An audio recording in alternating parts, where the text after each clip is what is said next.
Welcome to the Daily Horror Habit Podcast. I'm your host, Jay Krieger, bringing you daily reviews of currently streaming horror movies for your twisted pleasure.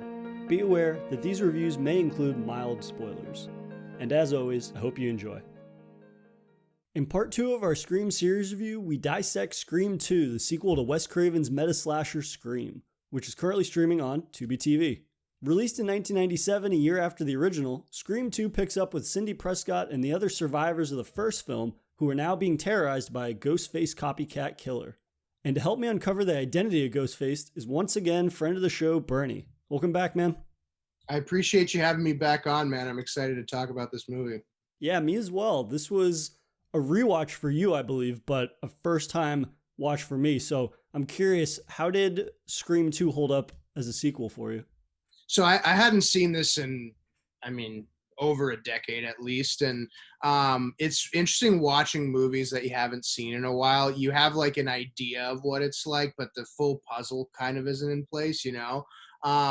It was very interesting seeing Liev Schreiber having a little bit more of a prominent role in this. But I liked it for a horror sequel. I think this is probably one of the better ones that have been ever made. Yeah, I was pleasantly surprised. I mean, this was a first time watch for me, like I said, so I had some expectations for what it would be.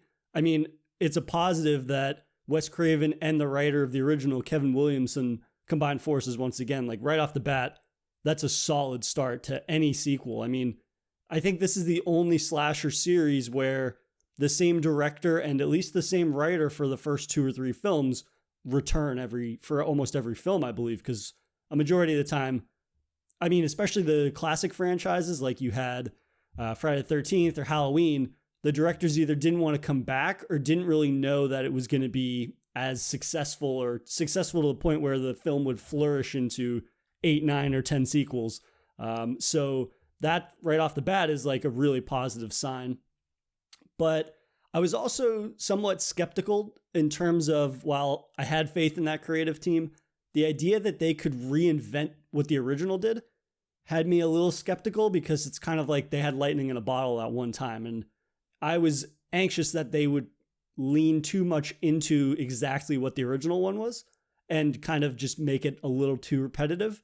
But at the same time, I was excited that the potential for them to tackle a new angle with Scream and kind of have the same sensibilities, but just ensure that they're not kind of like beating the points of the original film to death. And I mean, my expectation also for a slasher sequel is like the kills need to be bigger and better while still kind of retaining that referential humor from the original that was so good. But I want to start with the way that the film opens.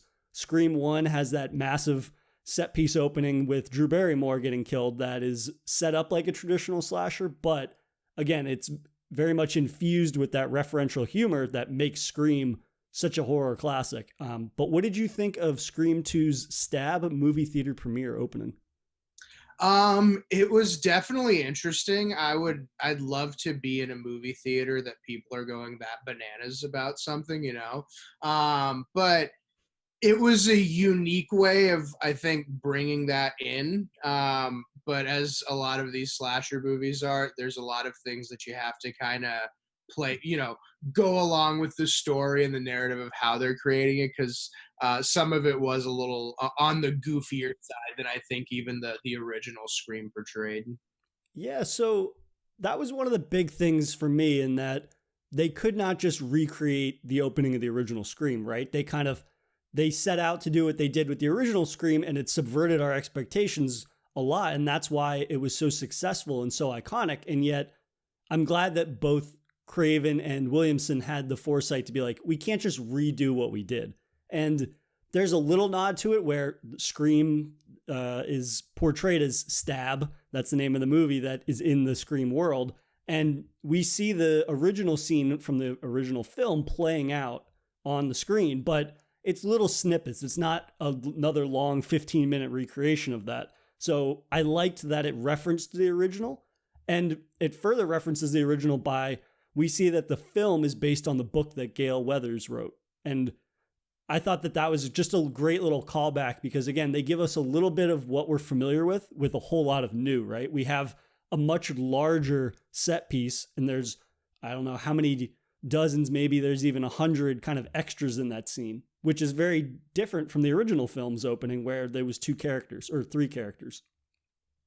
So in that regard, I really liked the opening and how it does such a good job of kind of inserting you into a somewhat familiar scenario. You said that you would love to experience that, but I mean, you and I both have experienced a lot of Marvel movies in the theater with people, and we see how crazy people get into those movies, and they dress up and they're shouting in the aisles, especially when like a character gets killed or there's a big moment. So I really liked that Wes Craven gave us, again, that bigger and better kind of approach with sequels while tackling a different element of movies. It's not so much just that like this is a horror movie, it's more that like this is a fandom of a horror movie. And so kind of like capturing that, I think, gives that opening enough of a uniqueness that differentiates it from the original in a way that is familiar, but at the same time, it's not just kind of like returning to the well. Right. Well, the other thing I will say, and this might be a giant stain on my reputation. I'm not a Marvel fan. I'm not like a superhero junkie in that sense. I haven't really been to a theater with that, but maybe I need to go to it now. But to your point, one of the other things that speaks to this movie, the continuity of the cast. You have the same Courtney Cox for Gale Weathers, Neve Campbell for Sidney Prescott. I think some movies, and even TV shows are guilty of it, where you'll have Daenerys's love interest in Game of Thrones is there for 3 episodes, and then the next season it's a completely new guy, right? So the fact that they were able to, again, to your point of director and writer being the same, they had a similar cast, and they espouse the characteristics that we very much love them for, or actually at least know them for. I think it really helped kind of bring about the narrative in the right way, and kind of made this a worthwhile movie to watch. Yeah, absolutely. And I love that we get that returning cast, and yet it's very true. Again, this is kind of Wes Craven taking a stab at making fun of the genre as a whole. The first 2 characters in the film, again, they're big name people for this film and even this time. I mean, Jada Pinkett Smith, Omar Epps, and it's twofold in what I want to say about the opening of the film with those 2 characters is that both of those characters acknowledge that Black characters do not live long in horror movies, and we see what their fate is like. And then also just those are 2 big names. And again, like the original film, you associate big names with their chances of survivability, right? So if you've got a big name there, they couldn't possibly kill. And then we see both of them get killed in the first 10, 15 minutes of the movie. But then the film is backed up with the fact that, we have a lot of returning characters from the original film. And like you said, having that continuity is fantastic because that's not always the case. And especially with a slasher series that have multiple sequels, generally there's one character that might return. It's either like the final girl that survived, or it's some sort of auxiliary character that made an appearance, but they were probably like a B-list name or not nearly as famous. So their availability was definitely more readily available for a sequel, whereas a big name star might not want to be associated with the horror film anymore. So I think in that regard, it's great. And in the long term, once we get into like Scream 3 and 4, seeing some of the same characters pop up, I think is really going to be key in just kind of our investment into those movies and into Scream in general. Mm-hmm. I was going to say to piggyback off that real quick. The thing that I love about Wes Craven in these movies, and the writer as well, at least the head writer, they do things that you expect in a movie, but then they also find a way to do the opposite of it, and it still works in the film. So to the point of that, you said a lot of horror movies, it doesn't seem like the African American characters live long. Well, in this movie, the camera guy for Gale Weathers, he makes the very smart decision. Obviously, is like, no, I found out what happened to your last camera guy. I have no interest in this. But he comes back and lives to tell the tale, or at least lives to work another day, I guess, with Courtney Cox's character. So in the same way that at the opening, again, they exploit that kind of a trope, yeah, in the same movie you have that happen that's completely opposite, and it very much works with the narrative. So again, the way that they expose certain tropes, but again build off of them as well, it's just a testament to why this is such a great movie. Yeah, absolutely. And in getting back with the characters that are returning, while we have some core characters that return, like we said, we've got Gale Weathers, we've got Dewey, we have Cotton Weary, we have obviously Sydney, we have Randy. But then there's also a new crop of characters because Sydney has gone on to college, right? And so it's all about kind of how her and her new friends are dealing with the copycat killer that has popped up.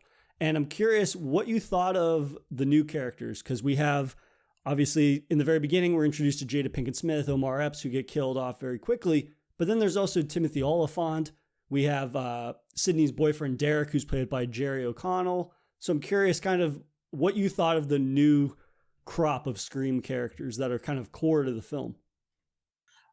Again, I think they played their own individual role in the same way that the characters in the first movie, at least Sydney's friends, were your typical, high school schmucks in that sense. You have, the college frat boys. They're played to a T in this movie, at least specifically in regards to Timothy Olyphant and Jerry O'Connell. I think the sorority sisters that are relatively prominent in the film. We knew girls like that when we were in college. We knew guys like well, not to that extent, obviously, but we knew guys that were in the type of, frat boyness of Jerry O'Connell's character and Timothy Olyphant's character. So I think, again, they all played an integral role for what they were supposed to do. At least for me, my favorite character in this, weirdly enough, was Liev Schreiber, just because, and I'm probably butchering his name, but I don't know, the whole movie, it's basically bringing us back to the point that maybe this guy who was wrongfully convicted has become a crazed killer, and it points a lot of directions to it. And again, I love the way that Wes Craven builds that kind of tension in scenes like, when they're in the library and he comes to talk to Sydney. You get the feeling that this guy isn't all right. He isn't all there necessarily. So although in your gut it's telling you, I don't think it's him, it again starts pointing the direction more and more that, all right, yeah, this guy is clearly not right, and we should be taking a harder look at him. Absolutely. Yeah, he definitely gives one of the better performances of the group. And I have in my notes, he's actually one of the characters I think is utilized the least. Considering how strong he is, I really wish he had been in the film more and had more of a central role. But to his character, it kind of shows the growth from Scream 1 to Scream 2. It's not just that his character might be unbalanced, it's that he has a motivation for being a potential suspect, right? This idea that he was wrongly accused and that's essentially ruined his life. All anybody can see him as is a serial killer, even though we know that he hasn't done anything wrong, or we learn that he hasn't done anything wrong. So it's very rare, I think, that we see in slashers, they're able to bring a character back from the previous film and really shape them in a new way that fuels that narrative. Obviously, not every slasher has the kind of mystery angle that Scream does, but his character has a lot of growth just in terms of how much we're able to explore that character and seeing how that character takes the events of the first film and events that happened previously, but then really grows in not only narratively, but within kind of like the interactions with the rest of the cast, which was, I think, really well done. Yeah, I mean, Sidney Prescott remains one of my favorite characters from a slasher series. I mean, I just love her character because, again, it shows the growth that she's made from the first film, right? We're introduced to her and she wakes up and she gets a phone call and there's that strange voice on the phone. It sounds like Ghostface. And we're like, oh shit, this is happening already. And then she kind of reaches over and picks up and she's got caller ID.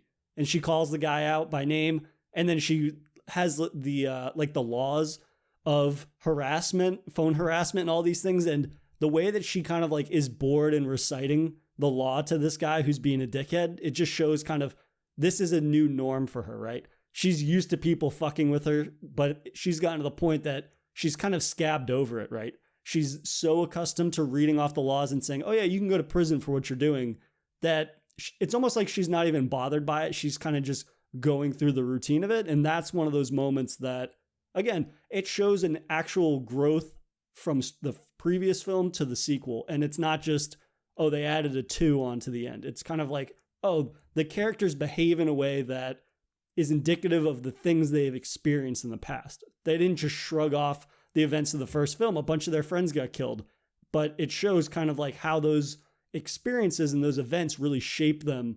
And I'm excited to see how these characters continue to grow, should they survive, in Scream 3 and 4.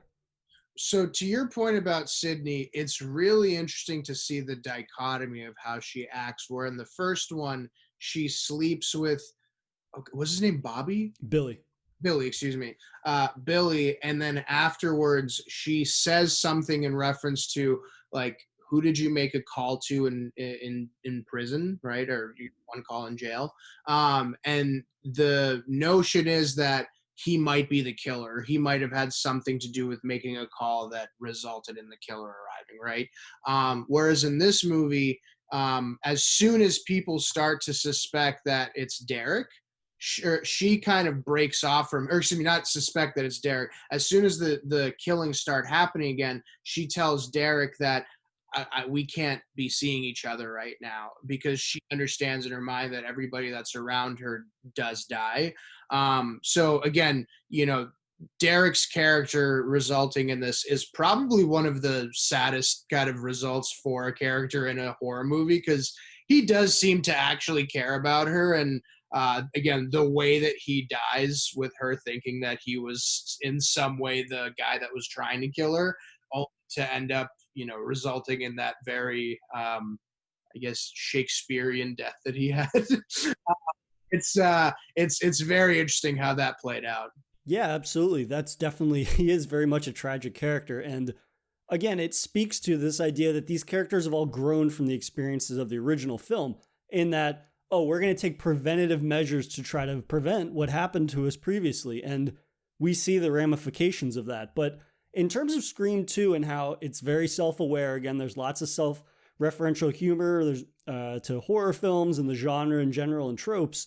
What did you think of it handling itself as a sequel, in terms of the referential humor is not just like, oh yeah, I'm going to mention a bunch of horror movie titles, but the film itself in acknowledging that it is a slasher sequel? How do you think that was handled?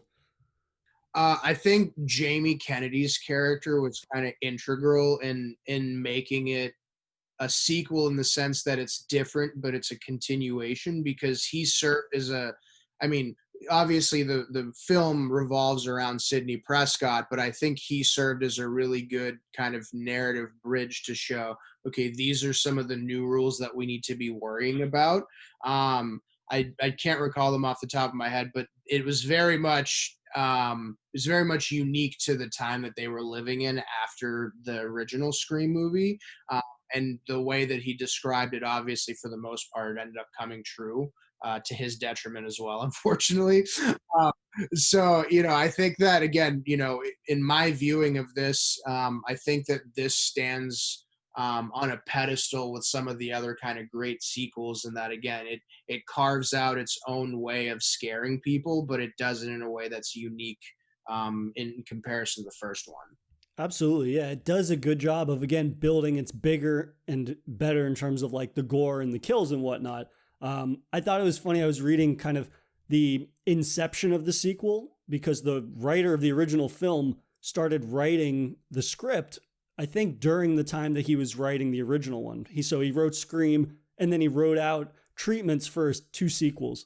And then during the, let's see, what was it? It was principal photography began 6 months after the release of Scream 1. So it's funny that the film makes fun of the genre and the kind of trends within the genre, and then they had already had a sequel streamlined, right? And it was released less than a year later. So the film itself is a slasher that makes fun of slashers, and yet it's following a lot of the conventions of slasher releases. This idea, you and I were talking before we started recording about slashers and sequels, and you said, oh, how many times can they make this movie? And that perception of slashers is true to a certain extent. Back in the day, they used to make sequels and they'd come out a year, 18 months after the original one, which is not something that really happens anymore, but that's a legitimate, maybe not critique, but observation of the genre. That's very true to the heart of the genre in a certain period of time. And it's just funny that a film that is all about making fun of slashers and horror movies, kind of in and of itself, it's true to those types of observations. But I really liked the scene where they're in the, I don't know if I think it's supposed to be a film class, and the film class begins debating sequels. And that's one of the first kind of major scenes with a lot of dialogue in it that's not people getting killed. So I'm kind of curious what you thought of that scene, because the whole origin of that scene is them talking about sequels, and it's very on the nose, obviously, but it's kind of the film saying like, hey, we're going to acknowledge this is a slasher sequel, and yet we're going to have a conversation about some of the best sequels ever made. So this is kind of cheating for me because again, I've seen this movie before, but like I said in the beginning, there are certain tells when you've seen a movie or you've seen a certain genre of film where you start to learn, like, if someone's talking in a certain manner, we should probably keep a closer eye on you.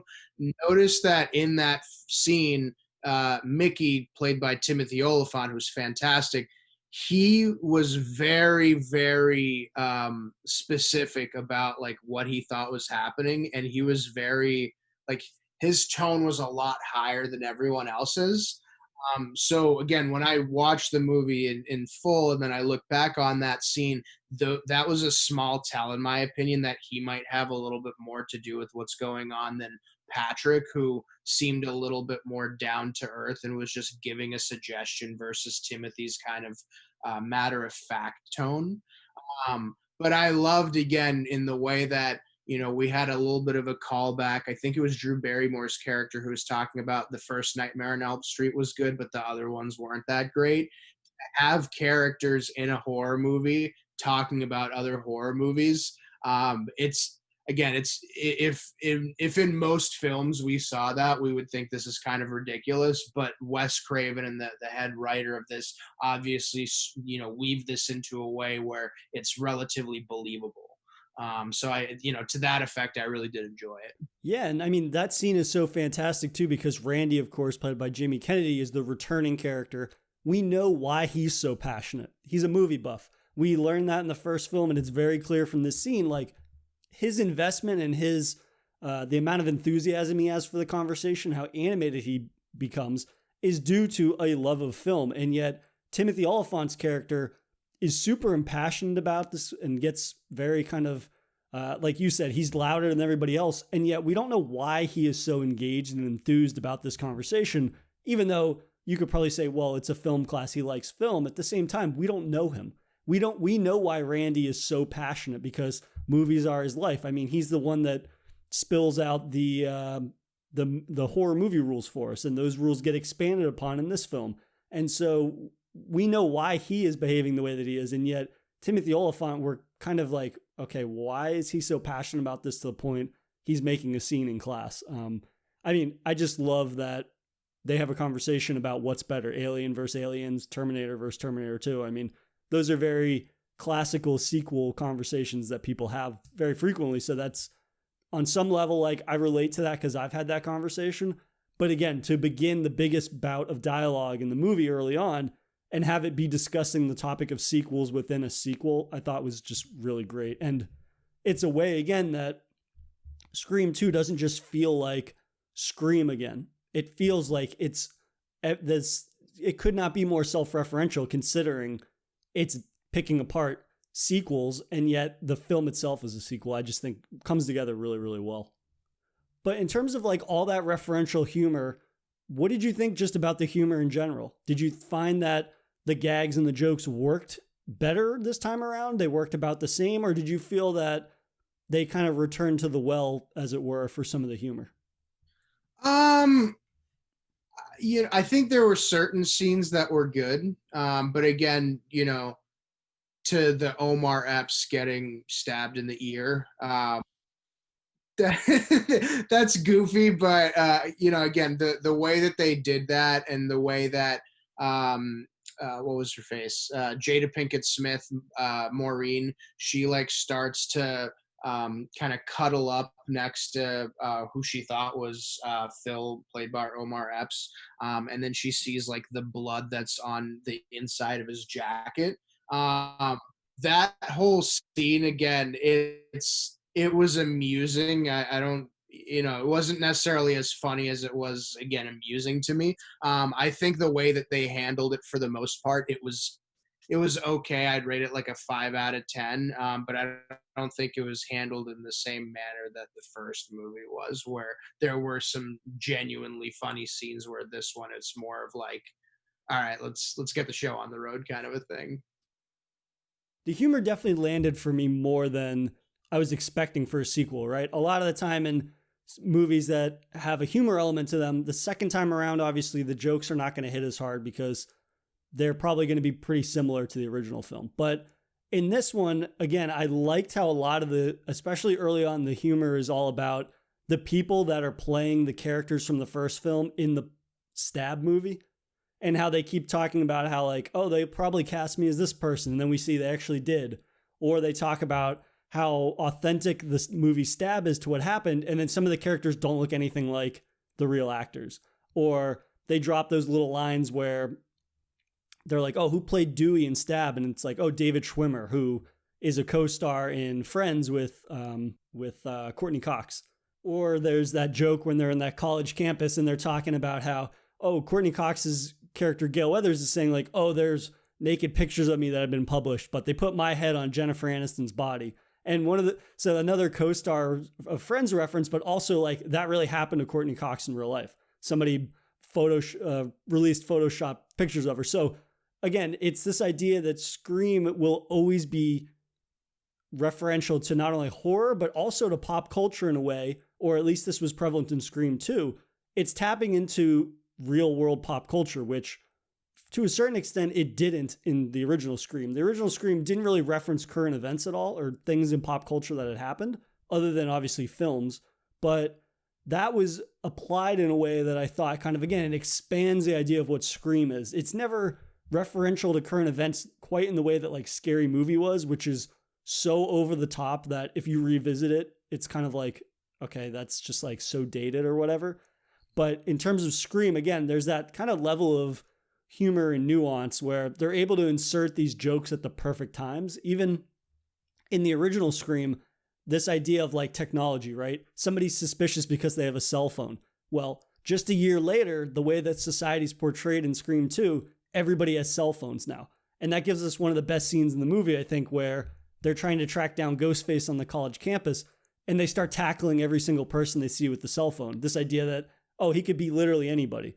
And that's one of those little moments that it's a very simple idea, and yet it expands on this idea of Scream and the core mystery that, hey, it could be anybody. They float the idea that Ghostface is more than likely somebody that's involved in Sidney's life because, as Dewey says, like they get off on that. But this idea also that, hey, everybody has a cell phone nowadays, and this is just a year later. Maybe it's just some freak that saw that movie Stab and now they're stalking them.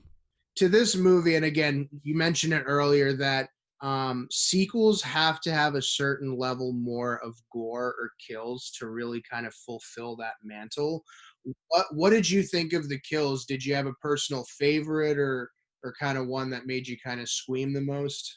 So it's funny you mentioned that because obviously the original film, I think it took 8 times of submitting it to the MPAA before the film would get an R rating instead of an NC-17 rating. And with this time being the sequel and this idea it has to be bloodier and bigger, the version of the film that we got was actually supposed to be a version that was far more violent and gory than Craven actually wanted. He wanted to submit a version that was like the extremely violent version that he wasn't really invested in. So that way, eventually the MPAA would give him an R-rated version that he actually was planning on making. So he wanted to go instead of going not extreme and then they continue to cut and it starts to interfere with the product and the identity of a horror film, he went the opposite. He went super extreme, over the top. So that way, if they start to cut down on the content, it's still very much a horror film and a slasher film. But the MPAA kind of was aware of what Scream was now and how it's not just a straight up slasher. It's more a commentary on the genre. It's got humor elements, that they actually went with the far bloodier version and gave it an R rating instead of an NC-17, which I thought was funny. It shows kind of just the perception of a film plays so much into not only the ratings at that time, but again, it's a year later. It's a year later and the film is coming out with a sequel, and the MPAA is already like, oh, okay, we know what this is this time around. We're going to make some exceptions and we're going to allow you to have this content that, I don't know, less than a year ago, we would have given an NC-17 rating. So I thought that was funny. But after that brief history lesson, I definitely liked Omar Epps' death at the beginning.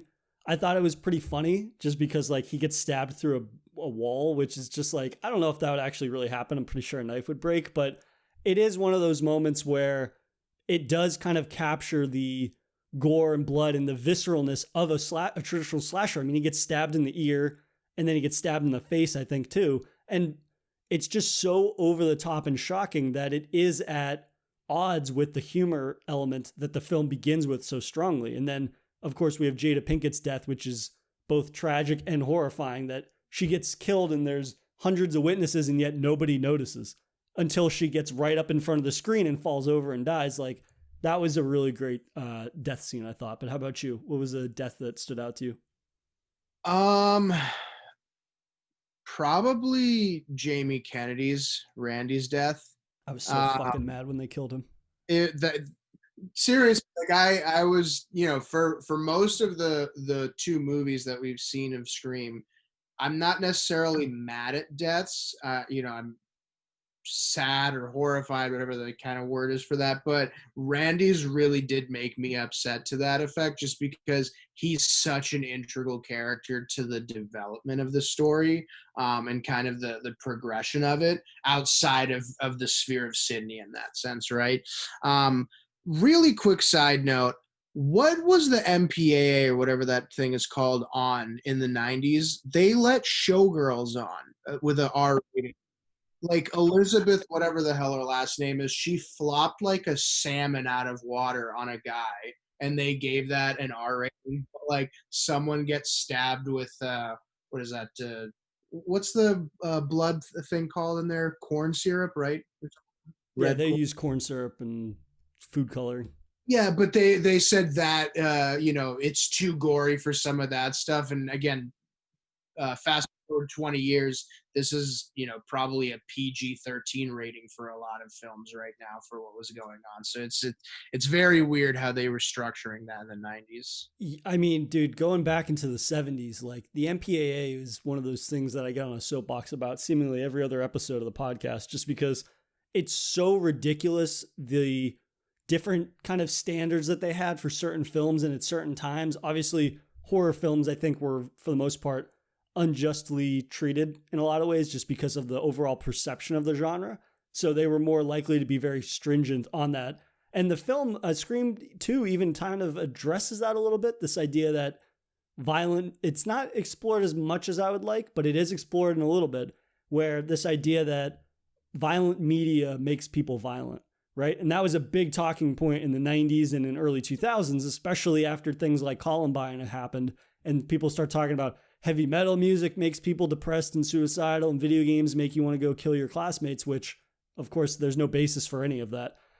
So I thought that was an interesting angle. But again, that perception of what horror movies are, and while it was not necessarily applied to the sequel, because like we said, the sequel is bloodier and gorier, and it was getting an R rating, the only reason it got that R rating, though, is because, this has humor in it. This is a satire to a certain extent. If it didn't have that, though, the MPAA would have definitely given this an NC-17 rating under the guise of, this is a violent film that we're protecting minors, because if minors see this, they might run out and try to kill somebody or something to that extent. So, yeah, I have a constant bone to pick with the MPAA. But one other scene that I really liked that did not actually have a death in it was the play set piece, when Sydney is being convinced not to leave her drama class or her acting class. And then they'd go through a dress rehearsal of that. And It's this very elaborate kind of dance set piece where there's lots of effects going on, there's lots of lights flashing, and then there's all of these masked people dancing around her as if they're about to sacrifice her. And then we see brief glimpses of Ghostface amongst the crowd of people that are pretending like they're about to kill her. I just love the intensity of that scene. And even though, again, nobody gets killed in that scene, it is very reminiscent of a legitimate scene from a horror movie.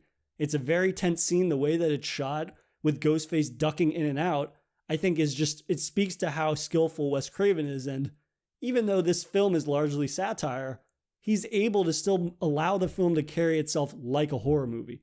Much like in the scene when Sidney and her roommate escape that car and they have to crawl across Ghostface's lap as he's unconscious. That's an incredibly intense scene.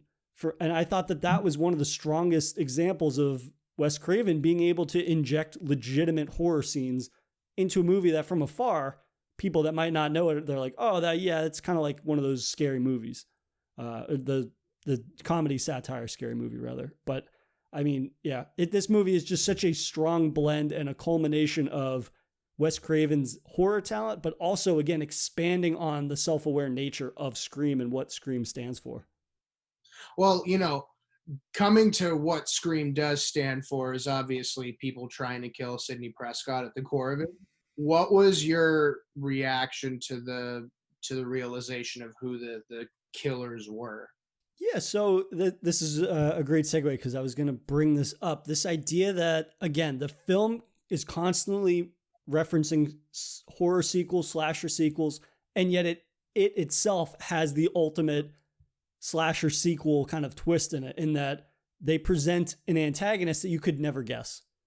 You could never guess that Billy Loomis's mother was going to be the second Ghostface killer. There's no way that you would ever be able to guess that. There's no indications of it. And that's one of those elements that people that aren't fans of horror a lot of time are like, oh, that's bullshit. I could never have guessed that. And yet I have always loved that because it's legitimately surprising. If you can't guess something, it's going to be surprising. And this idea that you have to be given a chance to figure something out, I personally don't necessarily agree with. But what did you think of that twist?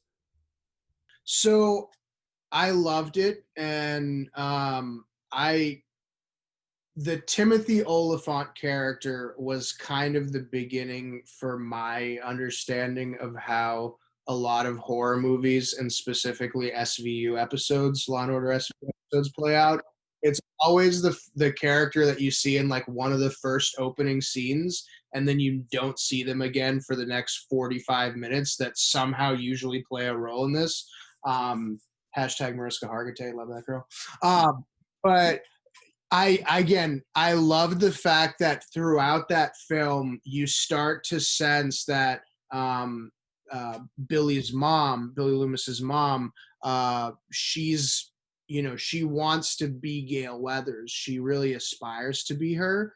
But we just see her as she's just some kind of, lowly reporter that's trying to make a name for herself and establish herself in some way. But again, going back to that whole, to all of her scenes, she never actually goes by and talks to Sidney. And that should be a really big, red alert in our heads, because if you're trying to break this case, how are you not talking to the main person that this case is about? So again, the way that they structured this, and I thought it was a really, really well done kind of bow to tie this all up. Yeah, absolutely. And it's one of those things, again, where the film presents enough reasonable doubt throughout. Again, I can't undersell how important that is to the both films that I've seen so far in the series, in that the mystery's not treated like an afterthought. Again, like you said, that with the SVU rule, where it's the first or second person you meet in those episodes that's guilty.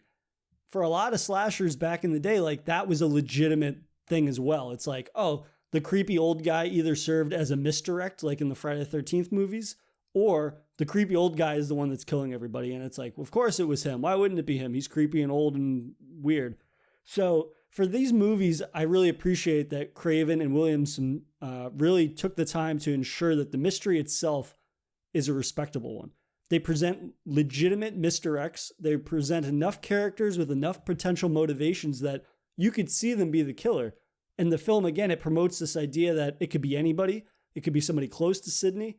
But then the notoriety of Stab and how popular that film is, it legitimately could be a copycat killer. And so expanding, having the same dedication for the mystery and then expanding the concept of Scream from Scream 1 to Scream 2, it really does a fantastic job of presenting a legitimate mystery that is capped off by a suspect that you could never guess, which I think is a really beautiful combination between those two elements that make the mystery even stronger in this one.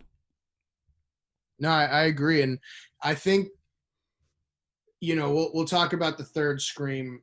I think this Scream, out of all of them, had the best ending, just because I think this is the biggest twist, because there's certain indications in both Scream 3 and Scream 1 that really point to those eventual revealings of the killers, right? Whether it's Billy, dropping his cell phone when he climbs into the house to, quote unquote, save Sidney in the first movie, or well, I won't jump into the third one quite yet, but there was very minimal outside of, again, Timothy Oliphant's very brief introduction, where he's being very kind of matter of fact on those horror movies that they're talking about.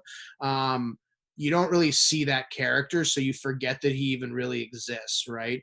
I think when he kills Patrick, or excuse me, is his name Patrick? Or I'm sorry, Derek Feldman, played by Jerry O'Connell. When he kills him, I think we have an understanding that, okay, there's obviously something very different. And when Timothy Olyphant asks, let's see who's behind door number 2, and you see Gale Weathers come out, if she was the killer in this, I would have lost my freaking mind, because that really would have been the biggest kind of twist, and it's not out of this world. But I really did love the ending of this, where Miss Loomis kills Timothy Olyphant, which actually is a relatively good idea, because only one person knows the stuff. It's obviously you have a much higher chance of succeeding, right? But then Liev Schreiber's character comes in, and he's basically negotiating with Sidney as she has a gun to her head. So again, to your point about the humor of this, again, I think there were some scenes that did a little bit over the top, but that, again, that's very on par with what Liev Schreiber's character seemed to be. He wants to get some sort of fame out of it, to his detriment or not. But yeah, I mean, I love the way that this movie ends, because it gives us a clarity on what happened. We have a finality of, okay, it's Liev Schreiber, although he might not be the best character in the world, he's an innocent one.